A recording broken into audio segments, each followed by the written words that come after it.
Bom dia, meus alunos queridos. Me chamo professora Luciana e vou trabalhar com vocês nesse período, né? O planeta Terra e o interior da Terra. Então, vamos lá. Então, galera, a Terra, ela vai ser dinâmica e dentro dessa dinâmica dela, ela vai ter umas características que vão fazer com que ela tenha esse dinamismo, né? Essas alterações. Bem, a gente precisa pontuar e saber que a Terra ela é o terceiro planeta mais próximo do Sol.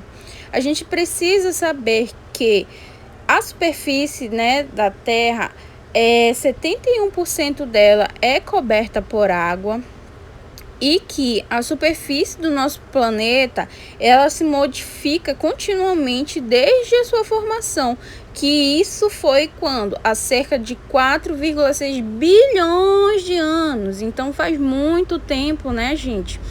E aí que a gente tem, né, a nossa Terra primitiva, que foi logo lá no começo, né, da formação da Terra e tudo mais. E nessa Terra primitiva, as temperaturas eram muito elevadas, muito altas, tanto que a água ela não conseguia se manter no seu estado sólido. Né?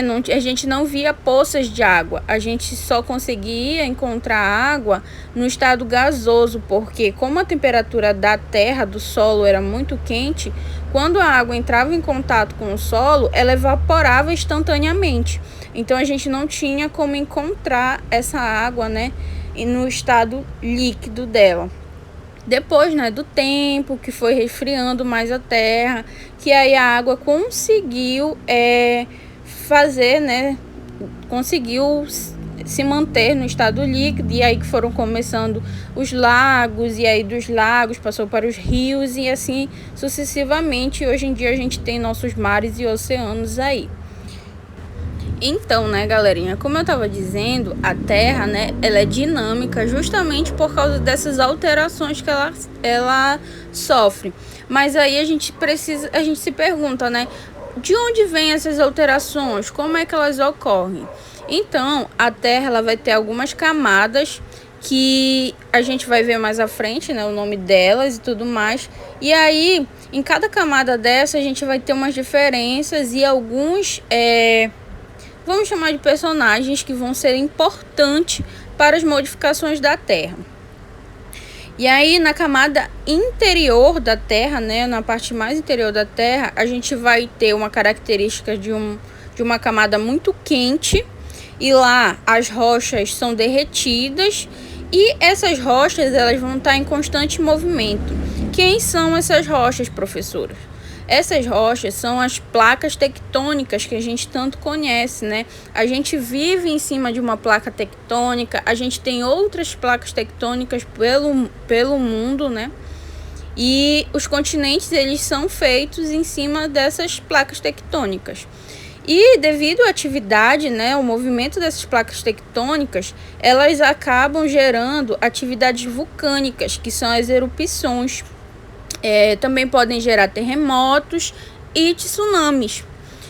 Já na parte superficial, né, da Terra, a gente vai ter água, além do solo, né, a gente também vai ter uma vasta abundância de água, né, que são os oceanos, mares e rios, que vão se encontrar em diferentes estados e temperaturas, dependendo do horário, né?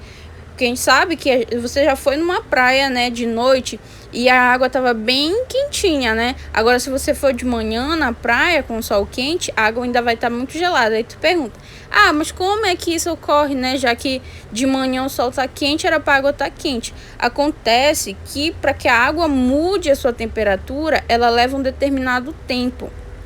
Então, até ela esquentar já vai estar de noite, devido a ela ser em alta quantidade também. Então, essas são as características, né, de duas superfícies, né, de duas camadas apenas da nossa Terra, que a gente viu agora. Aqui eu trouxe algumas imagens, né, explicando para vocês como é que ocorrem, né, esses fenômenos. O terremoto, no primeiro videozinho, vocês estão vendo que as setas estão apontando, né, e cada uma dessas partes onde está vindo as setas são placas tectônicas. E o que essa imagem está nos dizendo? Que quando uma placa tectônica dá de encontro com a outra, ela bate de frente com a outra, esse encontro vai gerar o que a gente conhece de terremoto. E aí, também em outras ocasiões, quando uma placa ela afunda, né, sobre a outra placa, ela vai por baixo, também pode gerar erupções vulcânicas, né, porque acaba ativando a atividade daquele vulcão. Assim também como pode ocorrer de ter os tsunamis que são aquelas ondas enormes, né, que devastam cidades. E esses eventos, né, esses fenômenos que são naturais, eles vão causar mudanças rápidas e perceptíveis no nosso planeta, né? Quando há um terremoto com uma magnitude muito alta, pode acabar destruindo casas, destruindo prédios, enfim. Assim como também quando há erupções vulcânicas, porque aí a lava, né, se espalha pela redondeza, vai queimando tudo ao seu redor, como florestas e tudo mais. E o tsunami, a gente sabe, né, que como tem uma força muito grande da potência da água, vai levando tudo, como a gente está vendo aí na imagem, e aí vai destruindo tudo. Então a gente tem uma mudança rápida e perceptível com esses três fenômenos. E aí então a gente tem as mudanças lentas. As mudanças lentas, elas vão ocorrer ao longo de centenas, milhares ou até milhões de anos. E aí a gente tem a formação do solo, que é um exemplo de mudança lenta. Cada camada do solo, ele leva em torno de 400 anos para ser feita. Então a gente percebe, né, que é uma mudança que vai demandar um tempo muito grande. Assim como o surgimento das montanhas, que levam milhões de anos para que elas sejam geradas, né, que elas apareçam. A gente precisa saber também, é uma observação, que os seres vivos, eles também podem modificar a superfície do planeta ao construir abrigos, ninhos, derrubar árvores e entre outras ações, né? E aí a gente se enquadra, né, as ações humanas. Nós destruímos e modificamos, né? Melhor usar a palavra modificamos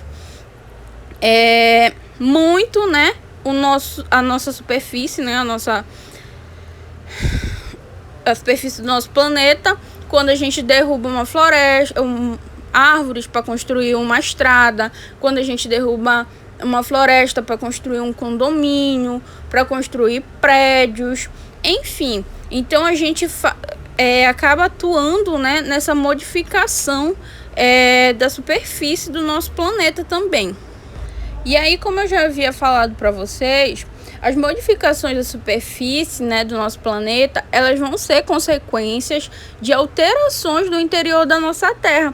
E essas alterações são justamente, né, esses movimentos das placas tectônicas que vão acabar ocasionando, né, várias e várias alterações aí.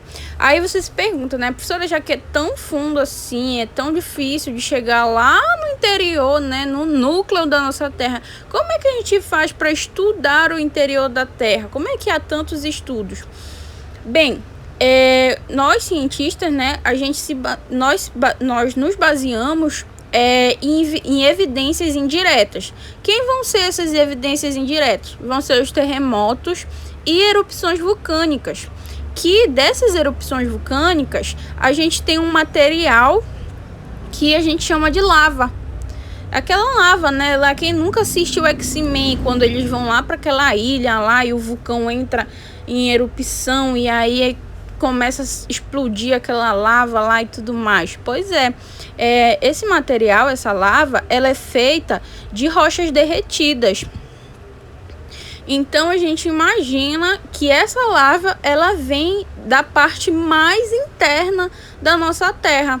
E aí a gente estuda ela, né? A gente, dentro das condições dela de temperatura, de composição química, a gente faz os estudos para que a gente possa entender mais como é que né, o interior do nosso planeta.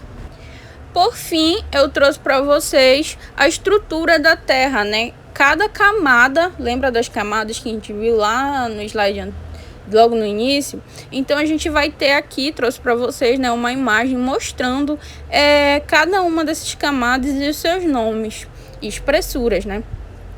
Então, a camada mais externa que a gente vai ter, que é onde a gente habita, é a crosta terrestre, que é onde tá os nossos continentes, onde a gente tem a nossa casinha. E aí, depois, né, seguindo a crosta, a gente tem um manto superior. O manto superior, ele já é uma partezinha mais mediana, né, do nosso planeta. Ele vai ter cerca de 600 quilômetros quadrados. E depois do manto superior, a gente tem um manto inferior, que aí já é uma parte mais espessa do interior da nossa terra, né? E que já vai começar a ficar um pouco mais quente ali. Já é uma parte meio intermediária, né? Da questão de temperatura. Por fim, a gente tem um núcleo externo e um núcleo interno, que vão ser as partes mais quentes, que é de onde surgem, né, as nossas larvas. E era isso a aula de hoje, tá, meninos? Qualquer dúvida, vocês podem perguntar. Estou aqui à disposição de vocês. E eu espero muito que vocês tenham compreendido a aula de hoje.